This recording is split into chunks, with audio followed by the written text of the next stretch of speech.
Hi guys! For today's video ay gagawa tayo ng napakabilis na recipe. Tama na sa bread pudding, nakakasawa na. Gawin nyo din to sa mga tinapay nyo. Kung meron kayong mga tirang tinapay dyan, 1-day-old bread, 5-day-old bread, pwede na yan. Gupit-gupitin, gamitan yung mga kamay, kagaya niyang ginawa ko. Tapos kumuha ng all-purpose cream or kahit anong cream. Tapos haluan natin ng fresh milk o evaporated milk. Since wala akong evaporated milk, so fresh milk ang ginamit ko. Then, dagdagan natin ng condensed milk. Depende sa inyo kung gaano katamis ang gusto nyo. Kayo nang bahala. Then, kung wala kayong condensed milk, pwede na sugar. Then, ibuhos na lang natin ang ating mixture sa ating bread. Make sure na matabunan lang ng mixture ang ating bread.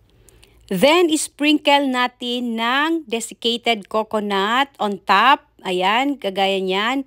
Kayo nang bahala kung gaano kadaming desiccated coconut ang gusto nyong ilagay.